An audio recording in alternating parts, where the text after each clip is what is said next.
STP app ကို Play Store ထဲမှာဝင်ပြီးတော့ down မယ် Play Store ထဲကိုဝင်ပြီးရင် search နေရာမှာ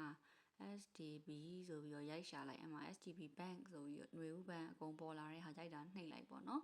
နှိပ်လိုက်ရင်ဒီမှာ Spring Development Bank ဆိုတဲ့ဟာလေးရှိတယ်ဒီ application เนาะအဲ့ဒါလေးကိုအရင်ဆုံး install လုပ်လိုက်ပါ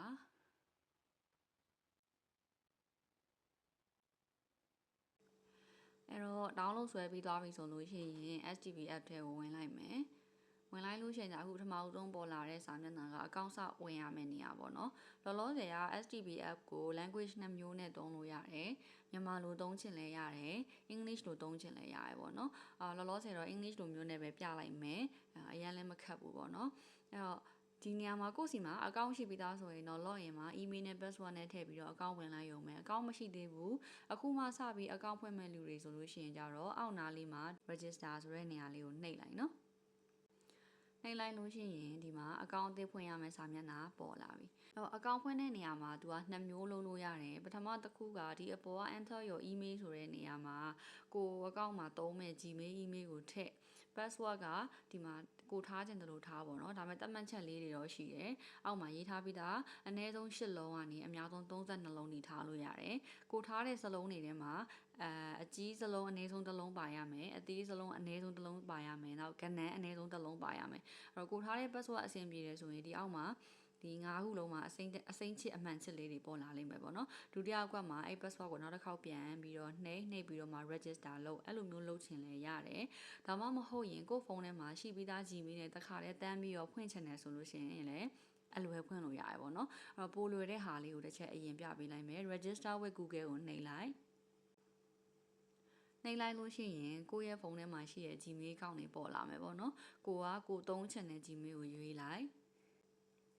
โอเคဒါဆိုရင်ဒီမှာကသူကလိုအပ်တဲ့အချက်လက်လေးတွေဖြည့်ပေးရမယ်ပေါ့နော်အရင်ဆုံးဒီမှာ user name ကိုဒီဘဏ်အကောင့်မှာသုံးမဲ့ user name ကြိုက်တာထားလို့ရတယ်ဒါပေမဲ့အဲ့ဒီဟာဒီနောက်ကြလို့ရှိရင်ပြန်ပြောင်းလို့မရအောင်အဲ့တော့ကိုထားချင်တဲ့ဟာတစ်ခုခုကိုတမတ်အမြဲထားပေးပေါ့နော်အဲ့မှာထားတဲ့ခါကြလို့ရှိရင်သူကအနည်းဆုံး8လုံးရှိရမယ်အသေးစလုံးတွေကြီးပဲရှိရမယ်ကြားထဲမှာ space ချလို့မရဘူး egg တို့ exclamation question mark တို့ hash တို့အဲ့လိုမျိုး special character တွေလည်းပါလို့မရဘူးအဲ့တော့ထားကြည့်လိုက်မယ်ပေါ့နော်ဒါဆိုရင်အသေးစလုံးတွေကြီးပဲဇက်တိုက်ထားလိုက်တာအကုန်အမှန်ချစ်လေးတွေ9ခုပေါ်သွားပြီဆိုဒီ user name ကိုထားလို့ရတယ်ပေါ့နော်ပြီးတော့ရင် full name ဆိုတဲ့နေရာမှာကိုယ့်ရဲ့နာမည်အရင်အပြည့်အစုံကိုဖြည့်ပေါ့နော်အဲ့တော့ဒီနေရာကိုဖြည့်မယ်အဲ့တော့တချို့ကလုံခြုံရေးအရ security အရပေါ့နော်နာမည်အရင်မဖြည့်ချင်ဘူးဆိုလို့ရှင်လည်းရပါတယ်ကိုယ့်ရဲ့ nickname တခုခုနာမည်အလွဲကိုပြောင်းပြီးတော့ထည့်လို့ရတယ်เนาะအဲ့တော့မွေးနေ့လည်းဖြစ်နိုင်ရင်တော့ကိုယ့်ရဲ့မွေးနေ့အမှန်ကိုထည့်ပေါ့เนาะ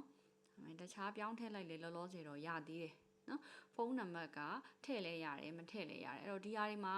ဘယ်အကွက်တွေကမဖြစ်မနေထည့်ရမလဲဆိုလို့ရှိရင်ဒီအပေါ်တောင်းတာမှာအနီရောင် star လေးတွေပြထားတဲ့အကွက်တွေကတော့မဖြစ်မနေထည့်ရမယ်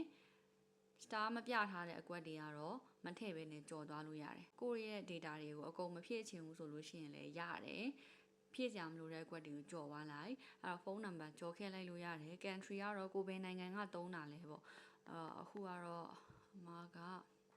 Thailand ကသုံးတယ်ပေါ့နော် Thailand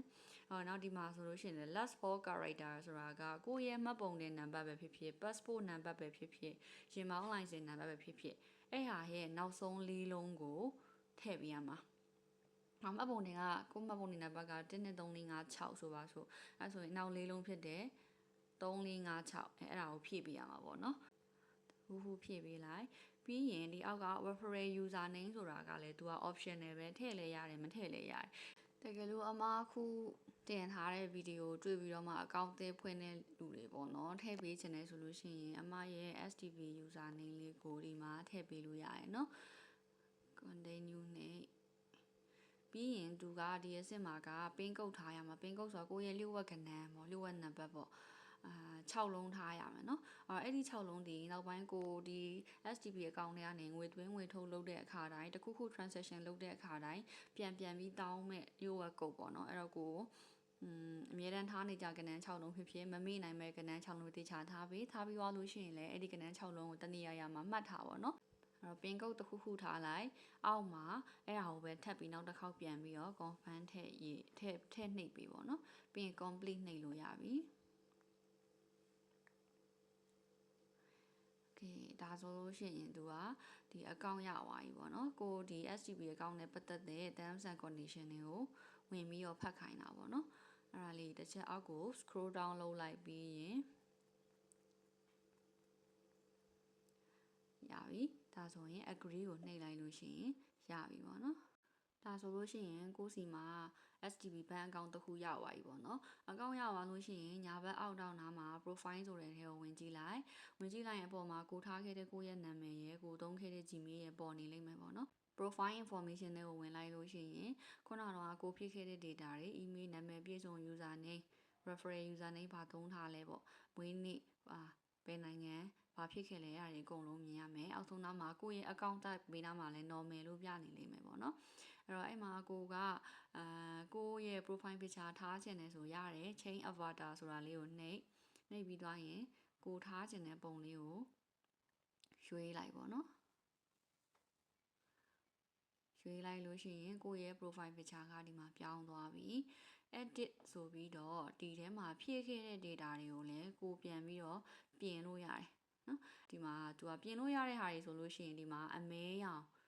င်စကလုံးနဲ့ပြရတယ်ပေါ့နော်ပြင်လို့မရတဲ့ data တွေကတော့ဒီမှာမီးခိုးရောင်လေးနဲ့ပြထားတယ်ဒီနာကိုထားခဲ့တဲ့ user name ကို referral ထည့်ပေးခဲ့တဲ့ user name နောက်ပြီးတော့ရင်ကိုရဲ့ email ပေါ့ဒါတွေကတော့ပြင်လို့မရဘူးကြံတဲ့မွေးနေ့တွေဘယ်နိုင်ငံရလဲဆိုတာတွေမှတ်ပုံနဲ့နောက်ဆုံးစကားလုံးတွေအကုန်လုံးကတော့အချိန်မရွေးပြန်ပြီးတော့ပြင်လို့ရတယ်အဲ့တော့ကိုရဲ့ data တွေဘာမှစိတ်ပူစရာမလိုဘဲနဲ့သုံးလို့ရတယ်ပေါ့နော်ကြံတဲ့ DSCB app ထဲမှာရှိတဲ့တခြား function တွေသုံးပုံသုံးနည်းကတော့နောက်ထပ် post တွေကြလို့ရှိရင်ထပ်ပြီးတော့တင်ပေးမှာမို့လို့တစ်ချက်စောင့်ကြည့်ပေးပါဦးနော်